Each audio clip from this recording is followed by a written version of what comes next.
Hello friends, it's me, the Geek VonDOOM, and today something amazing has happened.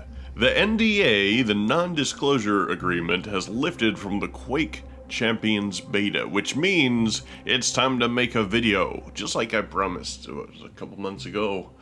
Whenever it started, or whenever it was announced. Well, anyway, let's get down to the nitty-gritty. For those of you who are not familiar with the Quake series, Quake was a game from 1996 that basically was the very first true three-dimensional first-person shooter. It was the first game that I can recall anyway that didn't use sprites, instead it used actual 3D models and actual textures. Anyway, let's see here. Unlocks 3. Let's see. This is actually a remake of, at least I want to say a remake of Quake 3, which is Quake 3 Arena, which was the first multiplayer first-person shooter of this genre. And I believe that came out in 1999. It spawned a whole bunch of other games that were similarly themed, such as Unreal Tournament, which is another amazing game. But even Unreal Tournament couldn't quite compare to the original Quake charm, that kind of Lovecraftian, Cthulhu-esque, chaotic blah. Well, you'll see what I mean. You have, here in the beta, there will be more available on the release, but here in the beta we have a couple different champions to choose from. You have the Ranger, which is the one that you start out with. You have to unlock characters, pretty much, as you progress. The Ranger, the Slipgate Marine... Say anything? No? Okay. Well, anyway, has, as you can see over here, they have different ratings for health, armor, and speed, but they also have passive abilities and active abilities as well. I'm going to go ahead and play the active ability, little demonstration here, so you guys can see how it works. It's basically a little teleportation orb, but it also can be used to get you where you need to be.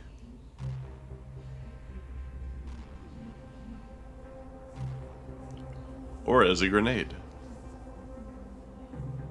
Boom. There we go.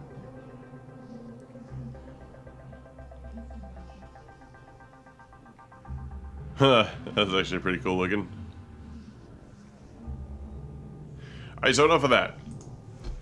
The passive ability, Son of a Gun, reduces self-damage by 25%. Now, in a normal game, that wouldn't be something that you would have to worry about. However, using things like rocket launchers to propel yourself forwards or upwards is a thing in this game, and that might be something we touch on a little bit later. Now we move on to number 2 with the Scalebearer. The Scalebearer, this... All will know my strength. Alright, the Scalebearer, or Galactic Warlord, is a heavy character, slow character. As you can see here, he does not have the highest speed rating. But it does have the highest health rating, and armor is kind of in the middle along there with the speed. Now, he has a couple of things here that work in tandem. Heavyweight. Once the Scalebearer speeds reaches 400 units per second, his momentum will cause him to damage enemies he collides with. Higher speeds causes greater damage. And Bull Rush is his active. The Scalebearer charges forward, dealing a massive amounts of damage to any blah blah blah. Well, you get the, yeah. Here's a little thing on that.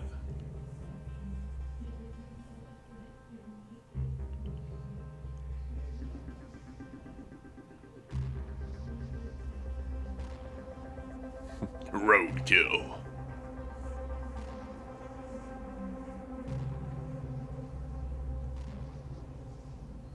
That's how I usually use it. Oh, anyway, moving on.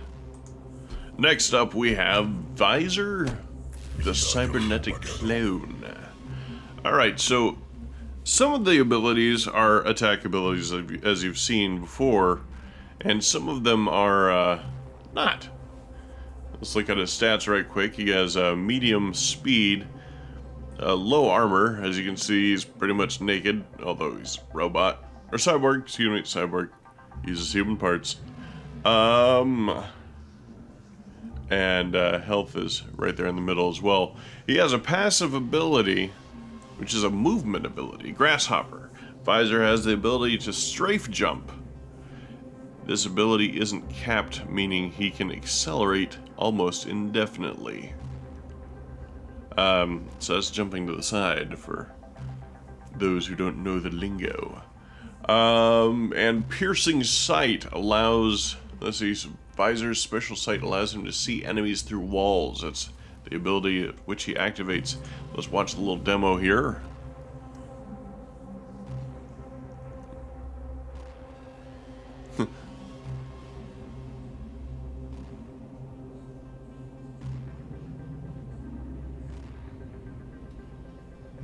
Kind of gives you a little foresight into the enemy's activities.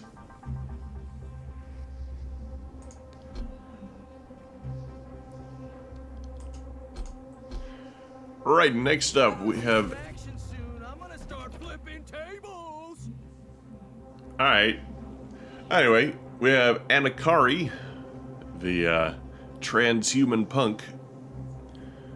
Let's see here. Look at his stats. He is very quick, but has low HP and low armor. He has passive abilities. Akari can control his hoverboard in the air, allowing him to make sharp turns at high speed. And, let's see here. Akari heals himself and receives a permanent boost to his health. He also receives a speed boost for 5 seconds. Let's check this out.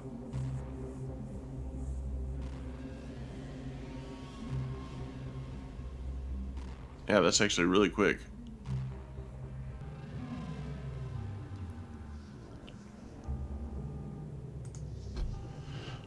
So moving right along, we have Knicks, the Fathom agent.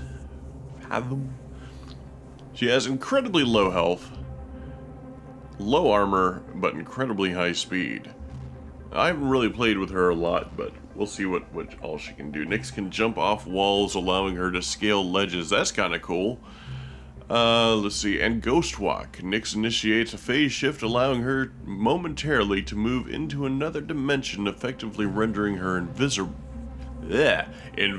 and immune to any damage.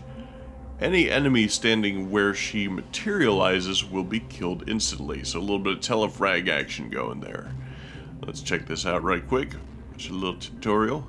She is entering, oh, that is very brief.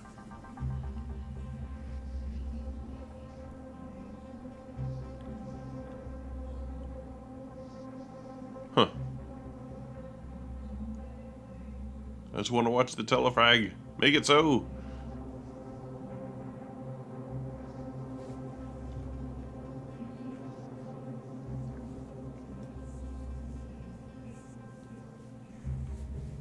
Oh, that's a great way to stop the bull rush. That's kind of cool. So it's a character of counters, really. Interesting. Next up, we have another one of my favorites, Sorlag. Sorlag Flesh Trader. And Hand Muncher. Nah. So, over here we in the passive abilities, he actually has two. He has Bunny Hop, which continuously jumping in one direction will increase Sorlag's speed. And Acid Fiend. Sorlag is immune to acid damage. Now, the sources of acid damage in this game, as far as I can tell, are actually just Sorlag's acid spit. There might be more, like, pools of acid, kind of... excuse me. Ooh. In the game later on, maybe not, I don't know. But acid spit is pretty self-explanatory. He spits acid, which is a damage over time. Let's look at his stats. Max health, max armor, very low speed. Let's check it out here with the thing. Oh yeah, you can also create traps, so when people walk into it, it will, yeah. Or you can hit them directly and do, I think it's like 30 points of damage immediately.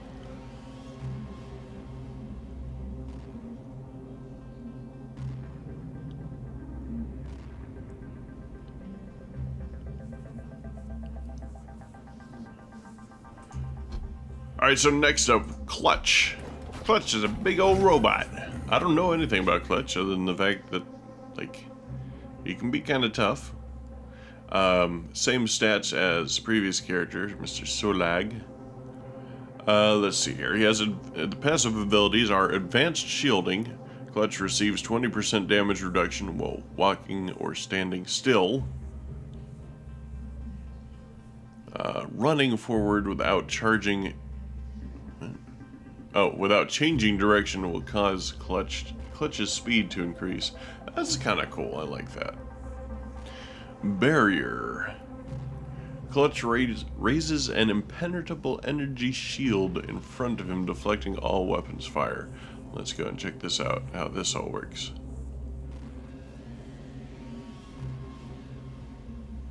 Oh, okay, so you can shoot through it. That's good.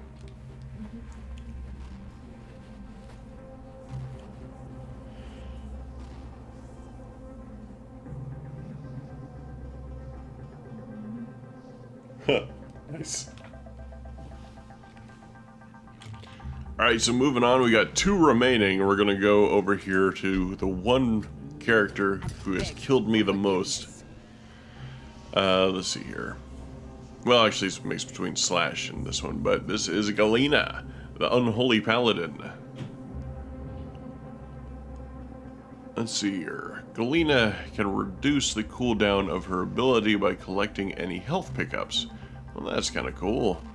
And her ability is called the Unholy Totem.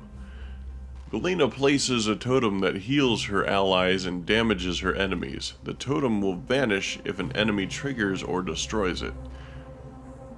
So let's take a look at that right quick. I can't tell you how many of these things I've run into before even realizing that they were something bad.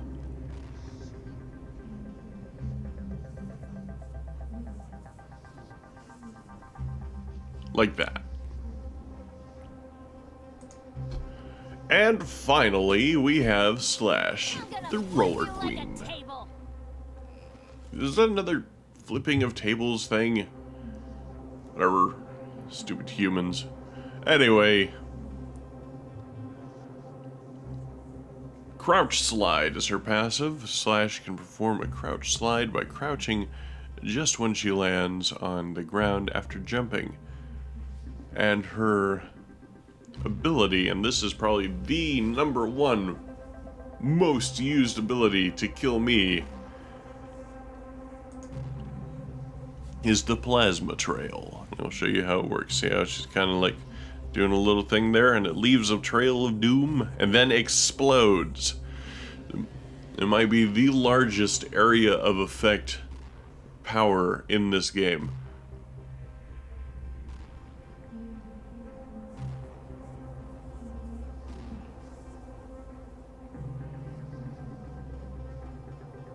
Yeah, like that.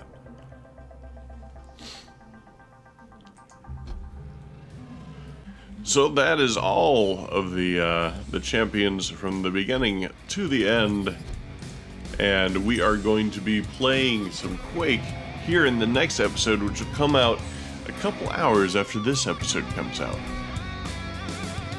But still, questions remain. What game types are there? What different playstyles for the different characters can be used to use them to their most effective efficiency? Find out the answers to those and more next time on VonDOOM Gaming.